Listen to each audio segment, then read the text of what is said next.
观众朋友好，这里是大时局，我是袁成。你以为于朦胧事件过去了？错，真正的风暴现在才刚刚开始。经纪人杜强人间蒸发，有人说他潜逃到了台湾，甚至打算整容换脸。而另一边，女星宋伊人被曝掌控高层娱乐网，她的电脑里居然疑似有一份600人的服务名单。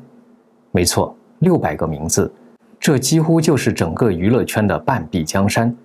但更骇人的是，除了这份名单，还有一张37人消失名单，上面清清楚楚写着3个分类：14人已处理，8人意外离世，9人待收尾。而在那张表上，于朦胧的名字被画了一个大大的红叉。红叉意味着什么？是结案还是？没人敢说，但所有人都在问。就在媒体集体晋升、官方冷处理的时候，墙内忽然出现了一部动画，它叫《聚散》，没有宣传，没有片头，却在短短几个小时里传遍全网。有人说，这是中国网友最勇敢的一次冲堂，因为那部动画用古装神话的外衣，讲了一个现实世界里不敢说的真相，关于权力、交易，还有被掩埋的灵魂。动画里有句台词震撼所有人：那把庇护罪恶的巨伞，旗下伞伞相护，织成一张不透风的罗网。一句话像一面镜子，照出了整个体制的样子。而更让人背脊发凉的是那句“此届器官资源丰富”。这句话语出，全网炸锅，因为它暗示的不只是黑幕，而是人命变成了资源。更巧的是，这部动画出现的时间刚好就在600人名单被爆出的隔天，这是巧合，还是有人在用预言说真话？接下来我们要聊的是杜强的消失，宋伊人背后的神秘网络，还有那个被画红叉的名字于朦胧，他为什么非得消失不可？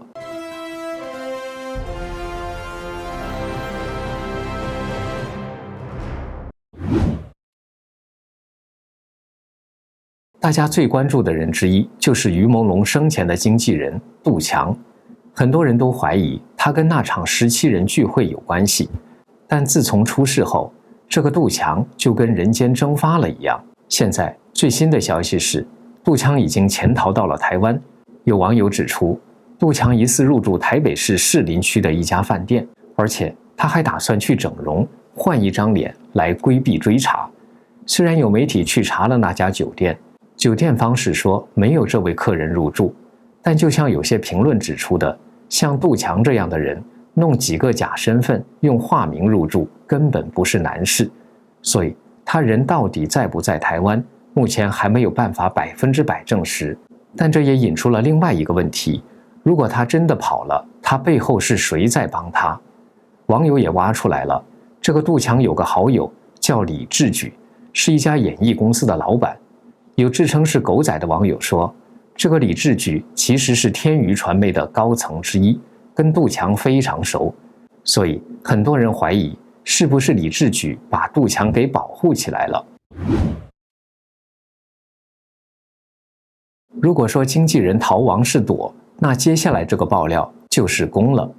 这起事件从一开始就脱不了权色交易的传闻，而最新的爆料把这个传闻拉到了一个我们难以想象的层级。有推特账号爆料点名女星宋伊人，请注意，以下都是网络上的爆料，我们客观陈述。爆料指出，宋伊人涉嫌操控一个高层娱乐服务网络。更可怕的是，有人在他的电脑里发现了一份明星妓院服务名单，这份名单上据说有多达600人。600人是什么概念？这几乎是整个娱乐圈的生态了。但这还没完，爆料接着说，除了这600人名单，还有一份死亡名单，上面有37个艺人，这37人被分了类，14人被标注为已处理，8人亡于意外，9人待收尾。而在这份名单上，于朦胧的名字旁边被画上了一个大大的明显的红叉。这个消息实在太吓人了，如果这是真的，这代表于朦胧的离世绝对不是单一事件，而是一个巨大产业链下被处理掉的一环。接下来插入一段工商时间。我们很多人为了保护牙齿，天天刷牙2、3次，可是眼睛的保养更重要，因为牙掉了还能植牙补救，视力真伤了就麻烦了。从早到晚盯屏6到8个小时，感觉干涩、酸胀、畏光、眼压紧绷，您是不是也这样？我劝大家，眼睛越早护理越好，越省心。推荐给大家一个小东西，一个非常好用的冷敷眼贴，贴上去大概3分钟，我就明显感觉眼睛放松下来了。这个眼贴里面有3种植物萃取成分，贴上去清清凉凉的，可以帮你缓解蓝光带来的压力，维持泪膜滋润。有86%的人反馈使用后更放松、更滋润。那么怎么用更到位呢？如果你是日常保养，可以每周2到3次，给眼睛做个小 SPA。如果眼睛已经明显干涩，或者是最近用眼很多，可以增加使用频率。白天用2到4片分时短贴，晚上6片连贴6到8个小时，睡一觉。这个眼贴在工作、睡觉时都可以用。我的很多同事就是直接贴着工作，一开始会流泪，试用后就可以了。用完撕下来，不扯皮也不花妆，每天不到半杯咖啡的钱就能给眼睛一份长期守护。需要的朋友就点击下面的链接，输入我们的优惠码大10局，还可以享受95折优惠。好，我们回到正题。官方的冷处理和全网的封锁让很多人感到无力，但就在这种高压之下，中国的网友们用一种冲塔的方式，做出了一次最漂亮的反击。他们把这起事件做成了一部动画片，这部动画片现在正在墙内外疯传。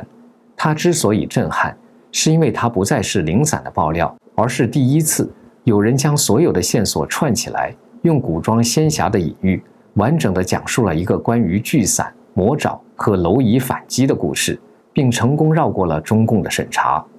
这部动画片一开头就点出了这起事件最大的黑幕。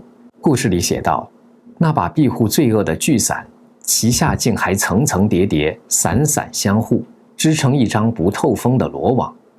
这说的是什么？相信大家都懂，这就是指那个庇护着所有罪犯的体制。动画接着说，并不是没有人心怀正义，但是他们的下场呢？最初为他发声的寥寥同门，早已销声匿迹，不知所踪。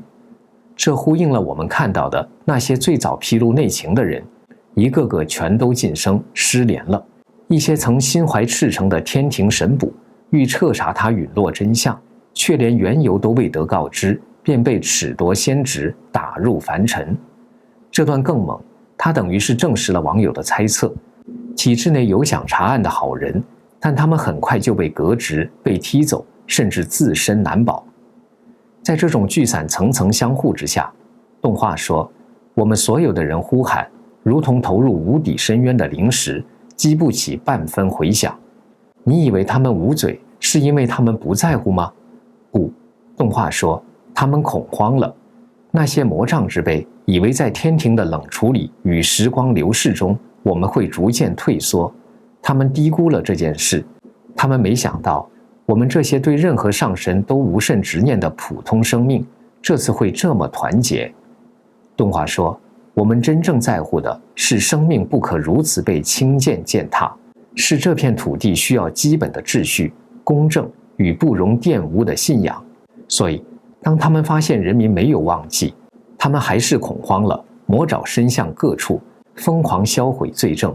接着动画提到了几个非常具体的隐喻，胶州岛的隐秘洞府、向阳方式商贸市场，乃至基层仙衙接连意外起火。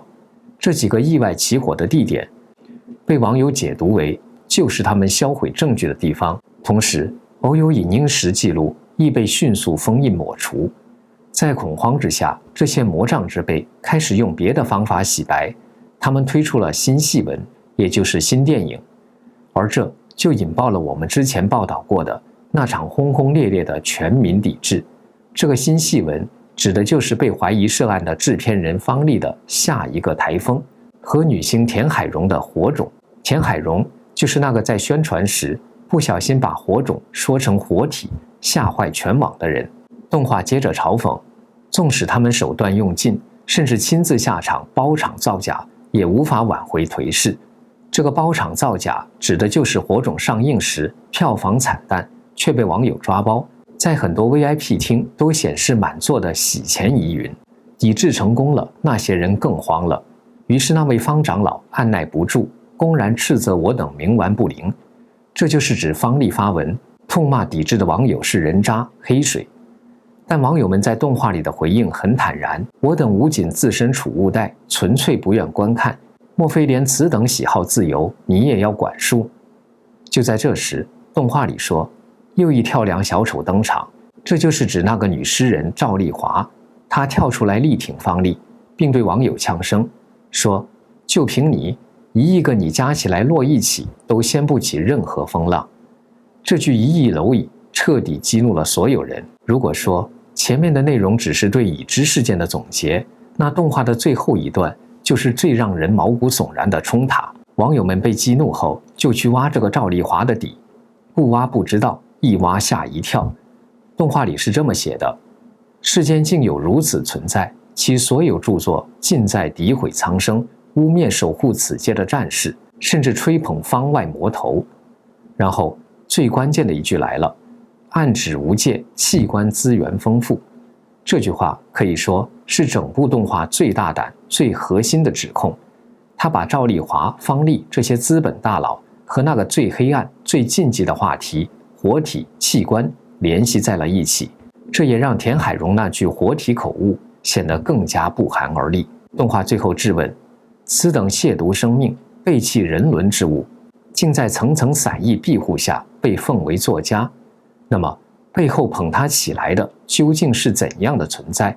是何等土壤才能滋养出如此扭曲的魔念？在这里，我也想问问大家，你们怎么看这部动画？你们觉得那句器官资源丰富的指控和活体的口误，这仅仅是巧合吗？欢迎在下面留言分享您的看法。最新的消息里，一个自称是于朦胧家人朋友的人也冒着风险站出来了。他贴出于朦胧小时候和前几年回老家的照片，证实自己和于家的关系很近。他说，他之所以站出来，是因为很多信息需要被传播，而他们自己没办法。他说，于朦胧家人的微博已经被禁言，小红书号全被炸了。这位朋友也明明白白地指控了几个现场人员。宋伊人当晚2场聚会他都在，却撒谎说自己上午才知道，装无辜。吉光光、李明，事情就发生在他家，他解释不了，就搞失联。焦麦琪也在现场，现在还高调地参加活动。这位朋友表示，不加任何群，不露脸，开这个号就是为了把家属跟他聊过的信息说出来。还有于朦胧经纪公司的前员工爆料说，公司早期故意抬高价格吓跑合作方，顺便抹黑。他想和公司谈发展规划，但被公司冷处理。2018年9月，于朦胧的微博曾经取消关注自己的经纪公司天娱传媒，疑似将提前解约。事后，于朦胧方面大陆新浪娱乐独家回应说，艺人方一直都希望能和公司进行友好沟通，且多次尝试与公司一同商讨艺人长远规划，但至今得不到公司有效回应，望公司不要无视艺人，消耗信任，期望能得到合理有效的沟通机会。但显然，于朦胧这次反抗没有成功，原因应该就是因为那份吃人的经纪合约。主持人何炅之前就爆过料，说这就是行业黑幕。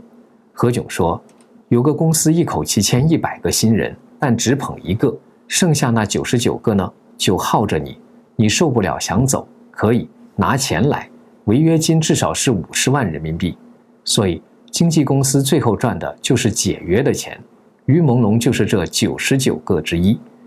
杨幂也曾经多次想救于朦胧，想把他牵进自己的公司，然而他也失败了，因为天娱手里攥着的合约中带有优先续约权的苛刻条件，被锁住的于朦胧只能任人宰割。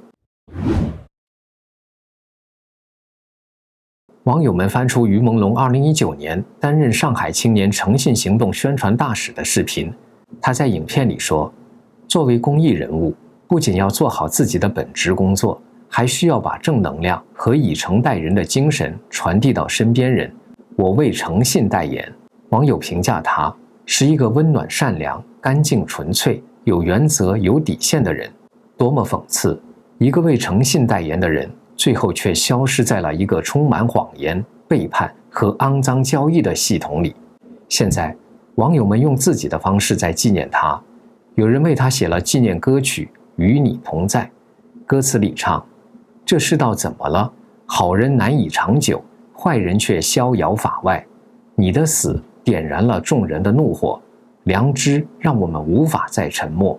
还有人在微信群里用他的照片当作红包的封面，在外卖单的备注中呼吁人们关注。这一切都呼应了那部动画片结尾的质问：当利刃斩断呼救的喉咙，当谎言在王座上稳待冠冕，信仰是否会如风中残烛骤然熄灭？当真相被深埋于冰冷冻土，当罪恶永远无需付出代价，我们曾坚信的正义究竟该是什么模样？这个问题没有答案，但就像另一位网友写下的，他是受害的我们，我们是幸存的他。如果公平公正不能照亮这片天，我们又能幸存几时？好了，今天的节目就到这里。